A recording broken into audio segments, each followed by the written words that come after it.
భానుమండల మధ్యస్థ భైరవీ భగమాలిని పద్మాసనా భగవతి పద్మనాభ సహోదరి. వివరణ: భానుమండల మధ్యస్థాయై నమః. సూర్యమండల మధ్యమునందున్న తల్లి. ధ్యేయ నారాయణ సదా సవితృమండలం మధ్యవర్తి అనగా మహావిష్ణువు కూడా సూర్యమండల మధ్యమునందు ఉన్నట్లు వర్ణించబడినది.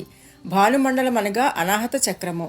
అనాహత చక్రమునందు ఉండు తల్లి అని కూడా అర్థము చెప్పుకొనవచ్చును. భైరవ్యై నమః. పరమశివునికి భైరవుడని పేరు గలదు. భైరవుని పత్ని భైరవి లేదా భైరవి మంత్ర స్వరూపురాలు. 12 సంవత్సరముల వయసు గల కన్యను భైరవి అంటారు. భగమాలిన్యై నమః. ఐశ్వర్యము, సమగ్రత, పరాక్రమము, కీర్తి, సంపద, జ్ఞానము, విజ్ఞానము అను 6ంటికి భగము అని పేరు. అందువలననే భగవంతుడు అని పేరు ఏర్పడినది. తల్లి భగవతి. ఆవరణ దేవతల నామములలో తరచుగా భగ శబ్దము పునరావృతమగుటచే తల్లి భగమాలిని. పద్మాసనాయై నమః. పద్మము ఆసనముగా గల తల్లి. పద్మము అనగా బిందువు. శ్రీచక్రమందు త్రికోణ మధ్యమందలి బిందువునందు ఉన్నదని అర్థము. భగవత్యై నమః. షడ్గుణ ఐశ్వర్యములు గల తల్లి కావున భగవతి. స్త్రీ స్వరూపిణి కావున భగవతి. కీర్తి గలది కావున భగవతి. పద్మనాభ సహోదర్యై నమః.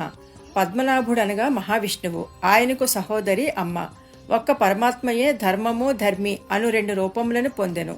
ధర్మము మగవాడయ్యను, ధర్మి స్త్రీ రూపము ధరించెను. ఆ ధర్మమే విష్ణువు. ధర్మి పరమశివుని భార్య.